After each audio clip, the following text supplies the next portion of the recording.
8h33 sur RMC et BFM TV. Bonjour Jordan Bonjour. Bardella. Merci de répondre à mes questions ce matin. Vous êtes le président du Rassemblement national. On va parler du Stade de France, des prisons, du pouvoir d'achat, de la laïcité à l'école. Mais sur tout ça, vous n'aurez véritablement de poids que si vous avez des élus. Et des élus, on se demande un tout petit peu quand même si vous avez vraiment envie d'en avoir. Écoutez, le Rassemblement national est, d'après le sondage Elab, que vous avez sorti sur BFM TV, le seul parti politique est aujourd'hui en dynamique. La République En Marche tombe, la NUPES tombe, les deux ont perdu 2,5 points. Ils tombent de plus haut, c'est ça. Je pense que nous sommes aujourd'hui en capacité d'arriver en tête du premier tour des élections législatives et peut-être d'empêcher Emmanuel Macron d'avoir une majorité absolue. Alors moi, je veux appeler ce matin nos électeurs à se déplacer et à aller voter parce que nous ne sommes plus, d'après encore une fois les sondages qui ne se sont pas trompés au premier tour de l'élection présidentielle, d'être en tête du premier tour des élections législatives.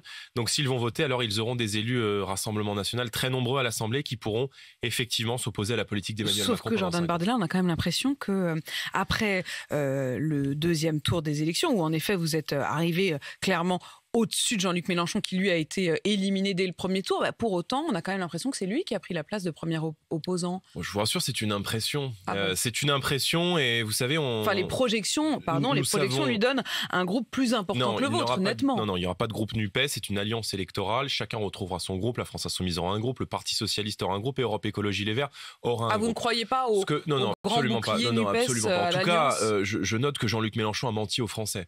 Jean-Luc Mélenchon a menti aux Français parce qu'il veut être en même temps, si vous voulez. Vous êtes hyper speed. Attendez, là vous dites non. Mais enfin, vous pouvez pas balayer d'un revers de la main le fait qu'ils ont fait une alliance, qu'ils ont des affiches communes, qu'ils ont un logo commun, qu'ils font des réunions communes. C'est une alliance, Jordan Bardella. C'est pas parce que vous n'avez pas fait d'alliance avec ceux qui vous le proposaient qu'il faut que vous dénigriez l'alliance qui existe. Non, mais je ne dénigre pas. Je dis que ce qui est une impression relève aussi parfois du scénario médiatique. Sur les 2 premières semaines du mois de mai, s'agissant du temps de parole sur France Inter, c'est pas moi qui le dis, c'est l'Arcom, ancien CSA, temps de parole de la NUPES, 75% du temps de parole politique. Le Rassemblement national, 3,75%. Donc il y aura évidemment un effet de rattrapage, mais si vous voulez, ne soyez pas et ne soyons pas dupes de la petite mise en scène qui a été mise en œuvre depuis quelques jours pour vendre Jean-Luc Mélenchon comme le Premier ministre d'Emmanuel Macron. Tout le monde sait que Jean-Luc Mélenchon ne sera pas le Premier ministre d'Emmanuel Macron. Jean-Luc Mélenchon a fait élire Emmanuel Macron, puisqu'il a appelé à voter pour lui. Et d'ailleurs, la NUPES est en fait l'alliance de tous les partis politiques qui ont appelé à voter Emmanuel Macron. Mais Jordan Bardella, vous accusez... Les Verts ont soutenu Macron et la France Vous Insoumise accusez les médias français d'avoir fait le jeu de Jean-Luc Mélenchon ou d'avoir joué... Je ne dis pas cela. Jean-Luc Mélenchon a probablement plus d'amis dans les groupes de presse que nous.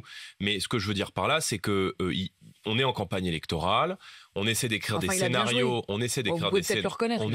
des scénarios différents, c'est normal. Je vous rappelle qu'à la présidentielle, on nous avait vendu Valérie Pécresse, la Thatcher française, la Angela Merkel française, elle a fait 4%.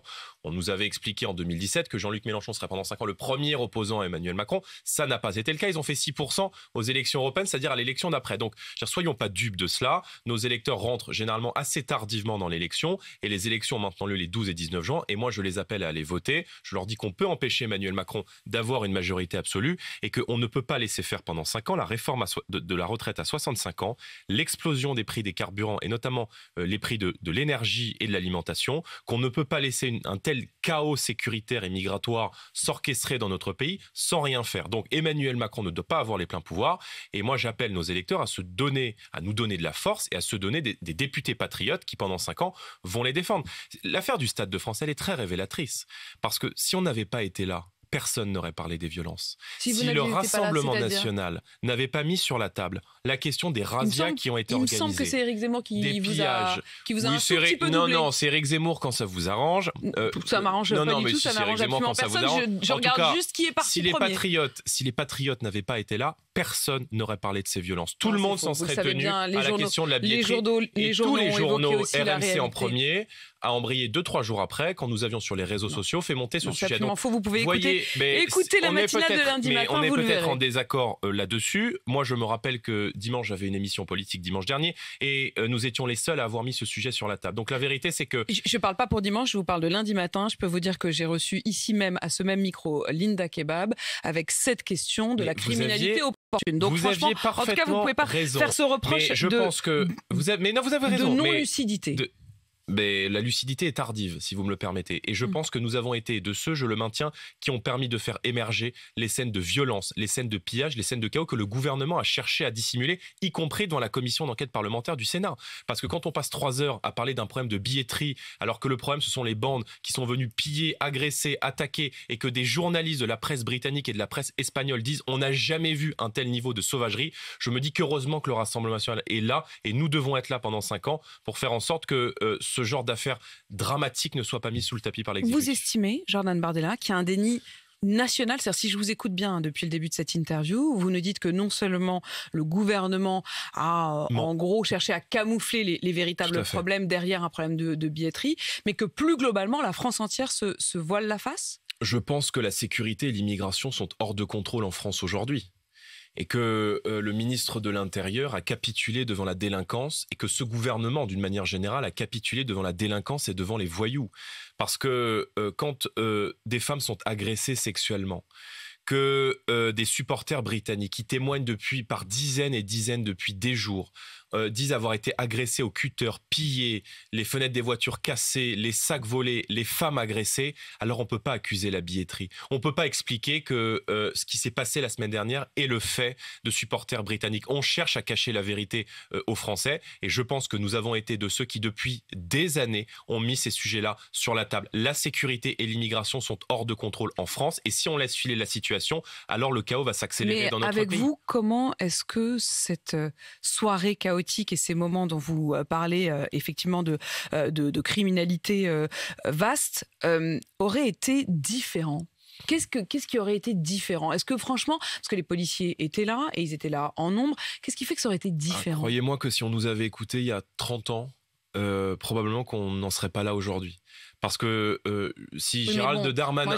mais c'est très important. Non, mais c'est très important. Si Gérald Darmanin avait fait son boulot correctement, une grande partie des agresseurs qui ont commis des pillages et du vandalisme n'auraient pas été en France. Voilà, c'est ça la réalité. Moi, il y a un policier de Saint-Denis qui m'a dit sur 49 qui a travaillé au commissariat de Saint-Denis dans la nuit de samedi à dimanche, sur 49 gardes à vue, 49 gardés à vue, il y avait 31 clandestins.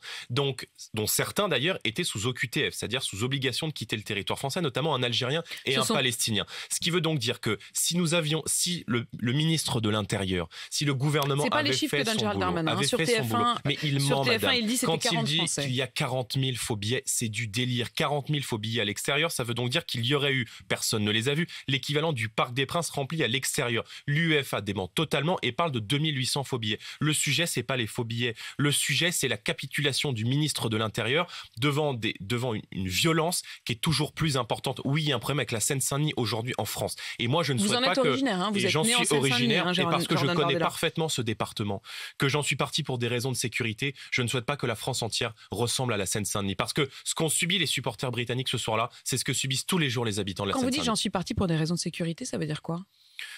Ça veut dire que j'en suis parti parce que j'ai été menacé de mort, parce qu'il y a des gens qui n'acceptaient pas que je sois engagé au Front National à l'époque. Et que une grande partie des gens qui vivent dans ces quartiers, qui sont aujourd'hui aux mains du trafic de drogue, parce que moi j'ai grandi dans une cité qui est cernée par le trafic de drogue, où les gens qui rentrent sont contrôlés, où on contrôle les pièces d'identité des gens qui rentrent. Ma famille habite encore là-dedans. Et ce qu'ont subi les supporters britanniques ce soir-là, c'est ce que subissent tous les jours les habitants de la Seine-Saint-Denis. Donc on a capitulé devant la violence, devant l'explosion de l'insécurité en France. Et je vais vous dire, le pire dans notre société, c'est l'indifférence, c'est le relativisme. Il y a quelques jours, le fils d'un grand cuisinier français a été assassiné dans les rues de Paris par un criminel, par un chauffard. Le fils du chef Aleno. Ça a fait 2 lignes, plus personne n'en a parlé. Non, c'est pas vrai. Si, madame, il y a eu un médecin à Marseille qui a été égorgé au cri d'Allah Akbar par un récidiviste. Devant l'école de 2 lignes dans la presse, plus personne n'en a parlé. Et pourquoi ? Parce que un fait d'actualité, un drame en chasse un autre. La vérité, c'est que nous subissons un ensauvagement de notre société et que l'impunité qui règne aujourd'hui dans notre pays, la faiblesse, le laxisme, la faiblesse de la justice et notre incapacité à contrôler l'immigration en France est un puissant moteur de la violence et de l'insécurité dans notre pays. La première des mesures à prendre pour arrêter la violence en France, c'est d'arrêter l'immigration parce que la quasi-totalité de la délinquance de rue est le fait de l'immigration dans notre pays. Mais il n'y a pas de Français violents ? Mais bien sûr qu'il y a des Français Français violents, mais il y a aussi des Français violents qui ont acquis la nationalité. Donc, il faut arrêter l'immigration. Il faut expulser les délinquants et criminels étrangers. Il faut mettre fin au regroupement familial. Il faut rétablir les peines planchers. Il faut créer des places de prison. Il faut arrêter ce grand laxisme à Paris. À Paris, 75% des mineurs qui sont déférés devant le parquet de Paris sont des mineurs étrangers isolés, qui n'ont rien à faire en France. Donc, tant qu'on ne remettra pas de l'ordre dans le pays, et je pense qu'Emmanuel Macron est incapable de le faire, alors nous serons contraints de nous habituer à vivre à ces drames. Et moi, je dis aux Français, ne vous habituez pas à cette violence, ne vous habituez pas à cet ensauvagement de notre société. Un fait d'actualité en chasse un autre. Et je pense que le plus grand danger de notre société, c'est l'indifférence et c'est de s'habituer à cela. Ce soir, il y a à nouveau un match au Stade de France, France-Danemark. Et à la veille de ce match, Emmanuel Macron a redit sa confiance en Gérald Darmanin. Pour ce soir, pour le coup, vous n'avez pas d'inquiétude? Mais bien sûr que j'ai des inquiétudes. Enfin, vous n'avez pas d'inquiétude à confier votre sécurité, la sécurité de vos enfants, à un ministre de l'Intérieur qui a failli? Je n'ai aucune confiance dans le ministre de l'Intérieur. Et je vais même vous dire, si Gérald Darmanin était venu devant les Français en disant « j'ai commis une erreur, j'ai sous-estimé le risque d'incident ce soir-là, je vais réorienter massivement, drastiquement notre politique sécuritaire, judiciaire et migratoire », alors je pense que les Français auraient pu lui pardonner. Mais voyez bien, il y a encore un sondage qui est sorti ce matin dans le Figaro, qui montre que 2/3 des Français ne sont pas dupes et ont bien compris que les 3/4 des Français disent ne pas partager les explications de Gérald Darmanin. C'est un sondage en effet de ce matin. Vous vous rendez compte qu'il risque, si vous me, pardon de vous couper et si vous me le permettez, qu'il préfère l'incident diplomatique avec l'Angleterre qu'avec la Seine-Saint-Denis. Il s'est excusé, hein. Il a fini par s'excuser pour l'utilisation disproportionnée du gaz lacrymogène sur les supporters de Liverpool. Il s'est excusé timidement, de nuit dans le brouillard derrière un camion. Il s'est excusé extrêmement timidement. Le maire de Liverpool, au micro d'une commission au Sénat. Hein. Le maire de Liverpool était sur place. Oui, mais voyez bien qu'en fait, on se voile la face. Je veux dire, la quasi-totalité de l'intervention de Gérald Darmanin et de l'audition au Sénat est sur la billetterie. C'est vrai que, comme l'a écrit d'ailleurs un de vos confrères du Figaro, Vincent Trémollet, si les Britanniques n'allaient pas en Seine-Saint-Denis, la Seine-Saint-Denis serait probablement un havre de paix. Jordan Bardella, ce matin sur RMC, je recevais Dominique Simoneau, qui est contrôleur général des lieux de privation de liberté, c'est-à-dire elle est contrôleur des prisons. Et elle faisait une comparaison entre la situation de surpopulation carcérale dans les prisons et les poulets en batterie. Et elle disait en fait cette situation est telle qu'il faut arrêter d'envoyer des gens en prison. Oui, elle parlait notamment des alternatives de bracelets électroniques. Qu'est-ce que vous répondez à ça? Je leur dis que la place de gens qui se comportent comme des sauvages, qui agressent parfois 10, 20, 30 fois de suite en passant par le commissariat sans jamais être inquiétés par la justice, puisque 2 heures après ils sont dehors, leur place n'est pas dans notre société en liberté avec un bracelet électronique, mais derrière les barreaux. C'est pas en liberté avec un bracelet électronique. Et si, parce que ça fait maintenant plusieurs années dans notre pays, c'est le cas avec M. Dupond-Moretti, c'était déjà le cas hier et avant-hier avec Mme Taubira. On considère que la prison doit être une exception et que l'alternative à la peine doit être une norme. Moi, je considère l'exact inverse et je pense que des gens qui sont dangereux, qui sont des multirécidivistes, parce que vous disent les policiers, moi on les connaît bien les policiers. Je suis allé au commissariat de Saint-Denis il y a quelques jours, les policiers nous disent quoi? Ils nous disent que les gens qu'on arrête, ils ont des cartes de fidélité, ils ont des cartes d'abonnement au commissariat. On les arrête parfois 10, 20, 30, 40 fois. On ne peut plus continuer comme cela. Moi, je vous rappelle qu'il y a 100 000 peines de prison qui ne sont pas appliquées chaque année parce qu'on manque de place dans les prisons. Mais la question, c'est pas est-ce qu'il n'y a pas assez de place dans les prisons, c'est il y a trop de quoi dans nos prisons. Et quand vous avez 25% de détenus qui sont étrangers, alors je pense qu'il faut rétablir ce qui a été aboli par la droite et par Nicolas Sarkozy, c'est-à-dire la double peine. Les Français n'ont pas à avoir la double peine. Vous êtes étranger, vous commettez un crime ou un délit, dehors. On vous renvoie dans votre Dominique pays. Simoneau qui ajoutait à cela, si vous ne le faites pas pour les prisonniers eux-mêmes, pensez au moins aux gardiens de prison qui vivent eux aussi dans cette promiscuité. Jordan, vous ne pouvez pas expliquer. Non mais attendez, j'entends que l'administration pénitentiaire et les surveillants pénitentiaires nous le disent, on est saturé. Mais vous ne pouvez pas expliquer aux gens qui ont perdu un enfant parce que l'enfant a été agressé, tué, égorgé par un récidiviste, qu'on ne peut pas le mettre en prison et qu'on va lui mettre un bracelet parce qu'il n'y a pas de peine. Ça ne s'entend pas. Et ça fait trop longtemps. L'exemple que vous prenez n'est pas juste. Quelqu'un qui aurait tué un enfant va aller en prison en France. Il va pas rester avec un bracelet électronique. Je vais vous dire, pour aller en prison en France aujourd'hui, il faut le faire. Il faut quand même le faire. Et donc, il faut rétablir. Et donc, c'est la raison pour laquelle qui ne valent pas pour ce genre de crime. C'est la raison pour laquelle nous souhaitons mettre fin aux remises automatiques de peine, rétablir des peines planchées. S'il y a des peines maximales, il doit y avoir des peines minimales et surtout réglons la question de l'immigration. Arrêtons l'immigration, expulsions les délinquants et criminels étrangers et vous verrez que la tranquillité reviendra en partie dans notre pays. Il y a deux points encore sur lesquels je voudrais qu'on puisse échanger. Vous posez des questions sur le pouvoir d'achat et vous posez des questions sur la question de la laïcité à l'école. Le pouvoir d'achat, est-ce que gagner 3 673 € par mois, c'est être riche, Jordan Bardella? C'est toujours plus riche que de gagner un SMIC. Mais la vérité, c'est que la classe moyenne devient de moins en moins une classe moyenne et devient de plus en plus une classe populaire. Parce que le problème, c'est que les classes moyennes, aujourd'hui, ceux qui travaillent dans notre pays, sont contraints de payer pour tout le monde et eux n'ont jamais d'aide. Avant-hier, j'étais en Gironde, j'ai rencontré un couple de viticulteurs qui a des difficultés à trouver des emplois saisonniers. Et ces viticulteurs m'ont dit, nous sommes contraints aujourd'hui, dans les vignes, d'embaucher des personnes âgées. Des personnes âgées qui ont 65, 66, 67, 70 ans et qui sont contraints de venir travailler. Alors je vais ajouter à cela, Jordan Bardella, qui sont contraints de venir des personnes âgées, mais qu'ils embauchent aussi des Tunisiens, avec un accord avec les Tunisiens, parce que les Tunisiens acceptent de venir travailler pour des jobs qui sont proposés en France et qui ne trouvent pas preneur. Vous avez raison, mais c'est deux problèmes différents. Il y a la question des saisonniers, là je vous parle du pouvoir d'achat. Mais dans ces moments-là, vous dites heureusement qu'il y a les Tunisiens. Laissez-moi terminer, j'en arrive. Ils sont contraints d'embaucher des retraités parce que les retraités n'arrivent plus à vivre correctement. C'est parfaitement juste et je ne minimise pas du tout ça. Mais donc, je voudrais aussi il faut réindexer les pensions de retraite sur l'inflation.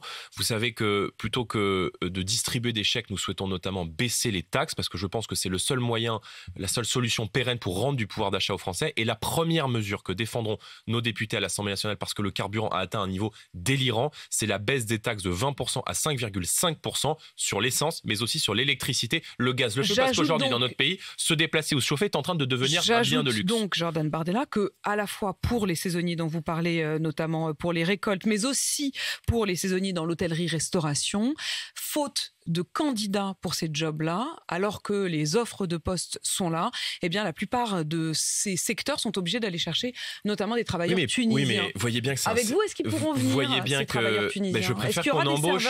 Je préfère faire en sorte qu'on embauche des travailleurs français. Mais et je vais vous dire, mais si c'est le problème, parce que c'est un cercle vicieux et que ça fait des années que l'immigration est utilisée pour faire peser à la baisse sur les salaires. Vous préférez qu'il n'y ait pas de serveurs. Non, mais écoutez, moi je suis pragmatique. Si demain un viticulteur ou un restaurateur me dit je n'ai pas le choix que d'embaucher des Tunisiens ou des Marocains qui viennent faire ce travail-là que je ne trouve pas en France, évidemment que je veux dire, notre objectif comme responsable politique est de faire en sorte que ces emplois puissent aller d'abord aux Français. Le problème, c'est que les salaires sont trop bas et qu'il faut donc augmenter les salaires. Et nous proposons notamment un deal gagnant-gagnant avec les entreprises. Vous augmentez de 10% les salaires. Ces 10% de hausse de salaire sont exonérés de cotisations patronales pendant 5 ans. Et puis, il faut une prime également de 300 € qui soit mise en place, compensée par l'État, pour tous les étudiants qui acceptent, sous couvert de validation du diplôme, d'avoir recours à des travaux saisonniers durant l'été. Jordan Bardella, recul de la laïcité à l'école, c'est une étude du journal L'Opinion qui le montre, des recteurs qui alertent et qui parlent d'une volonté notamment de tester parfois des actions